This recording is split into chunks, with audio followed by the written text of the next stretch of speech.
kung ano yung tuntunin, kung ano yung dapat gawin para hindi nag-aaway-away. Baligtad po yung nangyayari. Pag ako na nagsasalita, guguluhin nila ako, pagtutulong-tulungan nila ako, pati nga po yung hopya na kinakain ko, kukunin pa nila.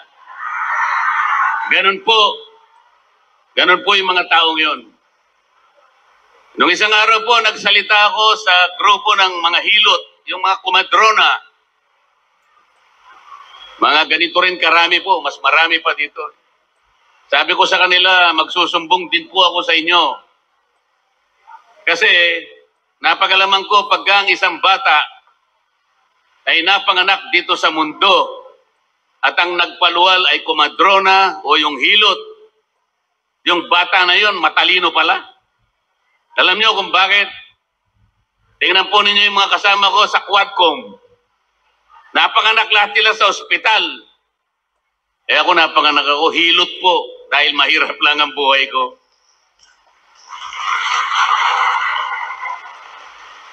Napanganak sa ospital, tingnan nyo, pumurol ang mga ulog. Sabi nila, magkaisa tayo. Gumawa sila ng manifesto. Kailangan kanya magkaisa tayo sa katapatan at paninindigan para alagaan natin ang ating bansa. Paanong pagkakaisa yon? Paanong magkakaisa ang isang bansa kapag ini-impeach mo ang Vice President? Hypocrisy. Nagpapanggap. Nagbabalat kayo. Ano po yung nagpapanggap sa Bisaya para ma-emphasis? Ha? Nagpakaroon ingnon. Yun. Translator po. Sabi ko, pagtulungan natin, napakaraming problema ng bansa natin. Ang kuryente, napakataas ang kuryente sa bansang ito. 10 bills, power bills ang ipinail ko. Wala kahit isa ang dininig sa committee. Paano ba puro Quadcom na lang? Lahat ng panahon, lahat ng atensyon binigay lahat sa Quadcom. Wala nang panahon para dinggin yung mga panukalang batas na makakabuti sa tao.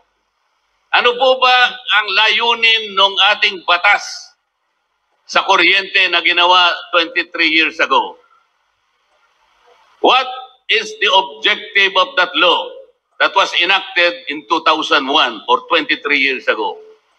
To ensure the delivery of quality and reliable and affordable rates of electricity in this country. So pag sinabi mong secure and reliable, walang brownout. Pag sinabi mong affordable, abot kaya. Abot kaya. Sa Bisaya, barato. O yan, nakita nyo naman. Hindi mo alam yun, Senador Philip Salvador. Yun ang pangunahing layunin. Pero hanggang ngayon, after 23 years, abot kaya ang kuryente, abot langit. Tinanggal nila ako sa Committee on Energy. Pag sinasabi ko, walang hustisya ang ginagawa natin, you are not following the rule of law. Tinanggal nila ako sa Justice Committee. Kasi i-impeach nila yung Vice President. Para hindi na ako siguro makasali, tinanggal nila ako sa Justice Committee. Ang sabi ko sa kanila, yun ang akala nyo. Subok-subukan ninyo na i-impeach ang Vice President. I will suggest to her that she should engage me as her defense counsel. Yeah! Kasi mali na po ang nangyayari. Wala nang hustisya. Sabi ko sa kanila, bakit ninyo sinusuri ang confidential funds ng Office of the Vice President? Why? If you are honest in trying to enact a particular law, kasi po, inquiry in aid of legislation. There are more than 400 offices and agencies of government, beneficiaries of confidential funds. They were also notified by the COA. Meron silang audit observation memo. Bakit yung opisina lang ng Vice President ang ating iniimbestigahan kung talagang hindi kayo namumulitika? 400 offices ayaw niyong imbestigahan. Only the office of the Vice President. Politika po ito. Pangalawa, sabi ko, yung pag-audit, yung pag-examine ng mga papel, ng mga reports about public expenditures, ito po'y trabaho ng COA. There is only one office. There is no other office mandated to audit and examine expenditures of public funds. Only the Commission on Audit. Ang sabi ko, bakit po natin ginagawa ang trabaho ng COA? Kayo naman, Commission on Audit, bakit nyo sinurrender ang inyong tungkulin? Meron pong problema dito, sabi ko. Nilalabag natin ang saligang batas. What was delegated can no longer be delegated. Kaya lang po pag ako nagsasalita ng ganito, pinapaalala ko sa kanila, tinuturuan ko sila, ang pinasasagot nila sa akin, yung mga magugulo. Guguluhin nila ako. Hindi sila makikipagdebate. Ang gagawin nila, manggugulo lang. Pagkatapos, papatayin nila yung aking mic. Papatayin nila. Ganito po ang nangyayari sa ating bansa. Sa ngayon po, nakakaawa ang kalagayan ng ating bansa. Napakamahal po ng kuryente, napakamahal ng presyo ng bilihin, napakamahal pa rin ng tubig. Ganyan po. Walang tumitingin dyan. Ang gusto lamang nilang gawin, mag-hearing ng mag-hearing sa Quadcom. Ang Quadcom, wala silang ibang subject matter, kundi i-prosecute ang dating Pangulo ng Republika ng Pilipinas. Nakakahiya po ang kanilang ginagawa. Kaya sabi ng mga kasama ko, total magulo na kayo dyan, lumipat ka na lang sa Senado. Pumunta ka sa Barangay Taloma proper. Magpatulong kayong dalawa ni Philip Salvador. Para sa ganon, magkaroon ng kalidad ang Philippine Senate. Tingnan po nyo ang Senado ngayon.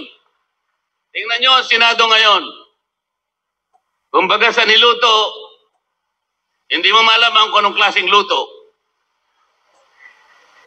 Kilala nyo naman kung pabalik-balik na lang sila dyan. Eh kayo rin naman kasi yung may kasalanan. Paulit-ulit. Pabalik-balik. Pagkatapos ganito pa rin ang kalagayan ng ating bansa. Mahirap pa rin ang ating bansa. Merong isang matanda na nagsalita. Isa siyang scientist. Insanity, sabi niya. Sa Tagalog, kabaliwan. Ano po yung insanity sa Bisaya? Buwang. Kabuwangan. Insanity is doing something over and over and over again, but expecting different results. Eh, boto na kayo ng boto sa kanila. Ganun pa rin.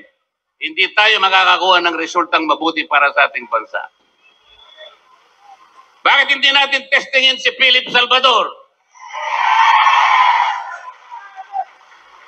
Isama nyo kami doon. Kahit hindi mo malaman kung anong klaseng niluto ang Philippine Senate. Sabi nila sa akin, o paano, isasama mo ako dyan. Hindi pala magkakapareho yung sahog, hindi magkakasama yung sangkap. Hindi natin alam kung anong lasa niyan. Tapos ilalagay mo pa ako dyan, isasama mo pa ako dyan. Hindi po kanya, ganito po ang gagawin natin. Dahil nga hindi natin maintindihan kung anong klaseng luto na yung Philippine Senate, kayo po ay ilalagay natin dyan para po magsilbi kayong magic sarap. Baka po sa lasa, magkaroon man lang ng lasa yung luto na yan, baka magkaroon tayo ng pag-asa. Tingnan po ninyo yung corruption dito sa bansang ito. Yung corruption, nalulunod na tayo sa corruption. Magkano ang ginagasta ng ating bansa araw-araw? Magkano? How much does this country spend every day? Do you have an idea? 15.8 billion pesos every day. Magkano naman ang ating kinikita araw-araw? 11.7 billion pesos. So gumagasta tayo ng mas marami kaysa sa kinikita natin. Anong deficit? 4.1 billion pesos. Yan po ang inuutang natin araw-araw. 4.1 billion pesos. Or about 270 million pesos every hour. Bagsak. Magkano na po yung ating utang? 16 trillion pesos. 16 trillion pesos. Bigay ng akap. Akap dito, akap dun. Puro akap. Hindi po yan ang gawain ng House of Representatives. Hindi po yun ang aming gawain. Wala po kaming gawain na kami ang magbigay ng kung ano-ano. Tingnan po nyo yung ginawa nila. Tingnan nyo yung politika. Ang budget po na pinresent ni Inday Sara, 2 billion pesos. Ano ang ginawa nila? Tinanggal po nila. Sabi nila, hindi, gawin na lang nating 700 million. Kasi yung ibang budget mo rito, ginagawa na rin ng DSWD. Yung iba, ginagawa na rin ng DOH. Yung iba, ginagawa na rin ng CHED. So, para walang duplication, tanggalin na natin yan. 700 na lang ang budget mo, Madam Vice President. Pero tingnan mo, sila nang namimigay sa binibigay ng DSWD. Akap dito, akap doon, puro akap, puro akap.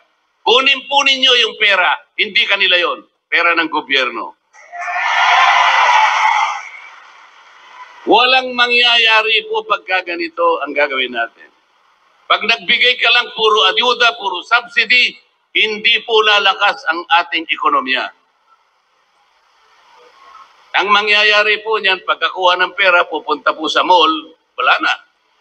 Wala na. Walang production na katapat.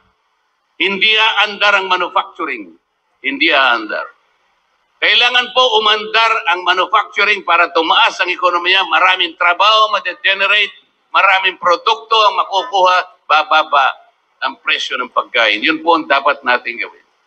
Ang pinaka-problema ng Kongreso ngayon, yun pong oversight function, wala na pong nagbabantay. Marami pong batas na magaganda. Pero wala na pong nagbabantay sa pagpapatupad ng mga yan. Katulad po ng sinabi ko sa kuryente, 23 years ago, dapat mababa ang kuryente. After 23 years, mataas pa rin ang kuryente. Tingnan po nyo yung mga barangay. Ilan ang barangay sa buong Pilipinas? Ilang bilang po? 42,000 barangays in this country. Ilang porsyento po ng 42,000 barangays ang nakatitindig sa sariling paa? How many percent are self-reliant? 2%. 98% gumagapang. Magkano ang sweldo ng kapitan? Average, buong Pilipinas? 5,000 pesos. 5,000 pesos. Sa ibang affluent barangays, 38,000 pesos. Hindi magkakapareho. Magkano ang tanod? 800 pesos a month. Paano mabubuhay ang tanod? 800 pesos a month. 24/7 ang trabaho. Ito ang problema. Meron akong panukalang batas, ayusin sana natin ito. Sana yung agwat, yung layo ng kinikita between 5,000 pesos and 38,000 pesos, medyo mapagtikit lang ng konti. Hindi po nadinig, minsan lang nadinig yung aking panukalang batas. Kasi po kinukuha lahat ng Quadcom ang panahon. Yung magagandang panukalang batas, ayaw po nilang simulan. Ang gusto nila lamang simulan ay kung paano uusigin ang Pangulong Duterte. At kung paano i-impeach ang Vice President. Kaya ako nagpunta rito para malaman ninyo ang tunay na nangyayari sa ating bansa. Pagtulungan po natin, wag po yung mawawala ng pag-asa. Sabi ko nga po sa inyo, kahit mahirap, kahit mahaba ang laban, wag po tayong matatakot. Alam ko po yung mga tao dito sa barangay Taloma proper ay matatapang din, kagaya ng Vice President. Kaya po ako nagpunta rito, parte na po ng gusto kong gawin sapagkat hindi na ako masaya doon sa House of Representatives. Pagka nilalaban natin ang katwiran, pag sinasabihan natin sila kung ano yung tuntunin, kung ano yung dapat gawin para hindi nag-aaway-away. Baligtad po yung nangyayari. Pag ako na nagsasalita, guguluhin nila ako, pagtutulong-tulungan nila ako, pati nga po yung hopya na kinakain ko, kukunin pa nila. Ganun po. Ganun po yung mga taong yon. Nung isang araw po, nagsalita ako sa grupo ng mga hilot, yung mga kumadrona. Mga ganito rin karami po, mas marami pa dito. Sabi ko sa kanila, magsusumbong din po ako sa inyo. Kasi napagalaman ko pagka ang isang bata ay napanganak dito sa mundo at ang nagpaluwal ay kumadrona o yung hilot, yung bata na yon matalino pala. Alam niyo kung bakit? Tingnan po ninyo yung mga kasama ko sa Quadcom. Napanganak lahat sila sa ospital. Eh ako napanganak ako, hilot po, dahil mahirap lang ang buhay ko.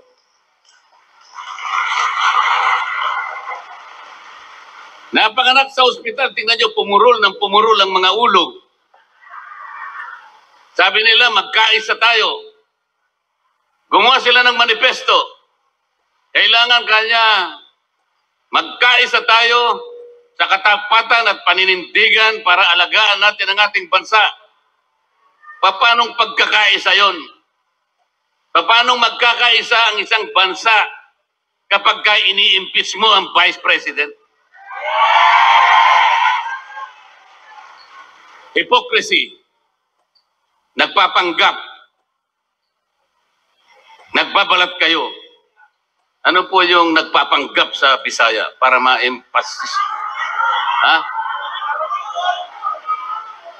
Nagpakaroon ingnon. Oh, yun. Translator ko. Sabi ko, pagtulungan natin, napakaraming problema ng bansa natin. Ang kuryente, napakataas ang kuryente sa bansang ito. 10 bills, power bills ang ipinail ko. Wala kahit isa ang dininig sa committee. Paano ba puro Quadcom na lang? Lahat ng panahon, lahat ng atensyon binigay lahat sa Quadcom. Wala nang panahon para dinggin yung mga panukalang batas na makakabuti sa tao.